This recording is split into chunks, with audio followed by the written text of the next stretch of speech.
Ah, Emily, Laser Princess, Pink Raccoon, the accoutrement.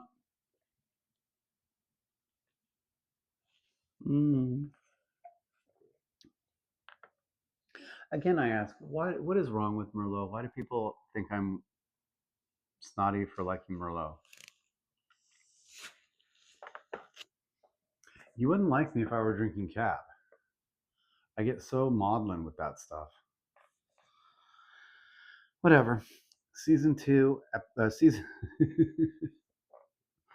Strike that. Season 7, Episode 2, Beneath You. You know, like all these people of a certain political agenda that seeks to eradicate people like me. I consider them beneath me. I mean, that's not what the episode's title means, but you know, whatever. Again, this isn't Frankfurt, is it? And I keep mentioning this. These are potentials. In this season, there's a thing called the first.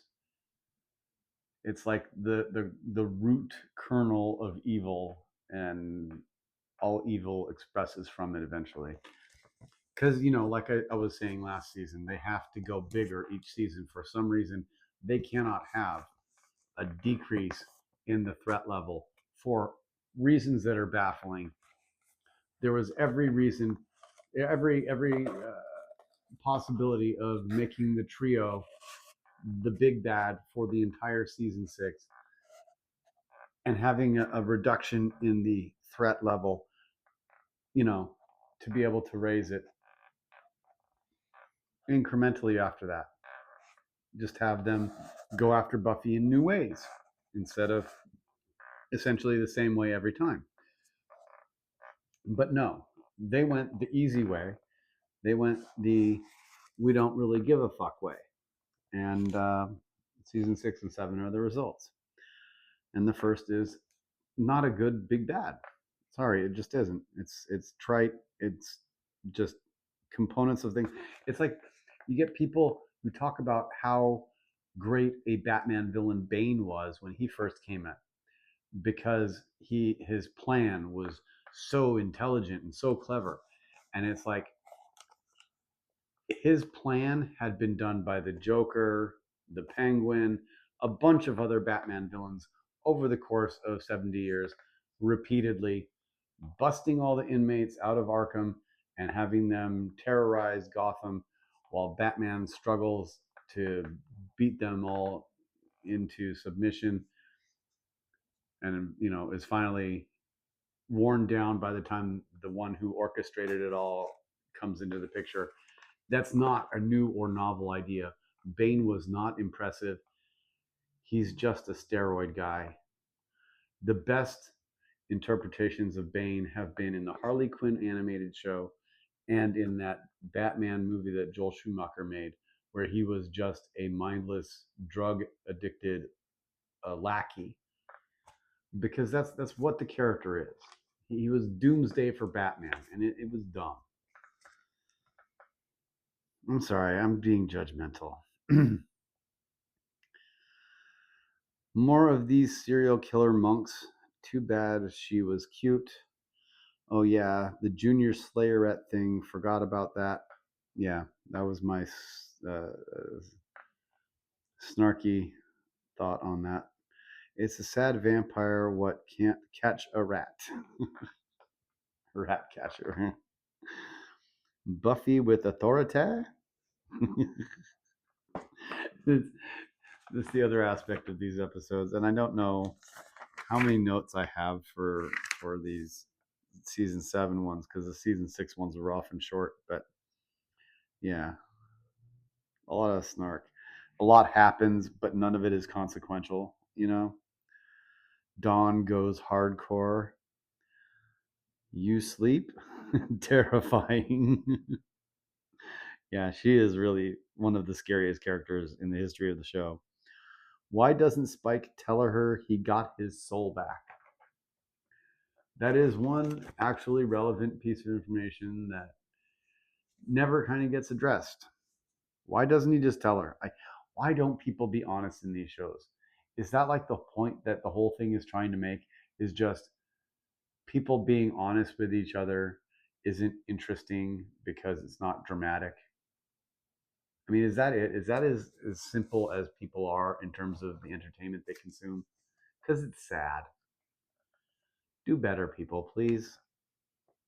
As maligned as it is, the Falcon and the Winter Soldier thing was a good series, and as lived up and trite as Sam's speech at the end is, it's also true. And it applies to everyone, left, right, and center. We're not doing good as a species right now in terms of how we treat each other. And we really should be doing better. Money should not be as important as people. Hard to understand, Nancy. What about Xander is she attracted to? I don't know what that's about. I think she is one of the potentials. Probably just another expression of underage girls and adult men that this show is famous for, and it's just probably disgusting stuff that I don't want to think about. That said, I enjoy an aggressive chick. Not aggro, just like she said, pushy. Yeah, I like Kennedy. I'm sorry. I like Kennedy. Not sure how turning an abusive guy into a bloodthirsty, souped up, predatory worm of more than human size punishes the abuser rather than the woman seeking vengeance. Anya is not smart.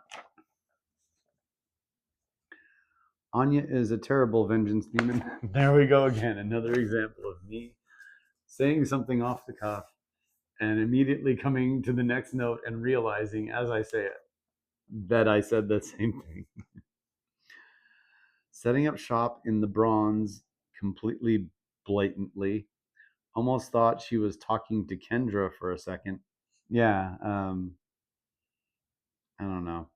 A lot of actors that show up in multiple roles over the course of Buffy, and it gets frustrating, especially ones who are in several different bit part, barely on screen, sometimes not even having a line, roles end up being playing characters that end up being significant in an episode or even a season. Oh yeah, by the way, look at all that bruising. That's what I got for trying to donate plasma on Tuesday. Oh, seriously, isn't the point an extreme form of justice? Why do it so the wisher is imperiled? Yeah, I mean, there's like this worm. What is Anya's thought process at that point? Hey, you say he's a worm and you wish he was a literal worm. So I'm going to make him a worm that's actually dangerous to you. Why? Why is Anya attacking the woman she has decided to enact vengeance for? How does that work? Like, I don't know. I guess the vengeance demons on this show are just confusing to me. Yeah, Nancy ought to go. Why is Buffy attacking Spike here? I'm so confused. I get she doesn't like him. Lord knows if you've seen any of my other episodes previous to this point, you know I don't like Spike. But isn't this situation demon versus demon? Why is Buffy interjecting? But yeah, freaks though they may be, Nancy, they do possess knowledge of the situation. So maybe don't just take off. Pretty sure Nancy's never seen Tremors. Yeah, yeah.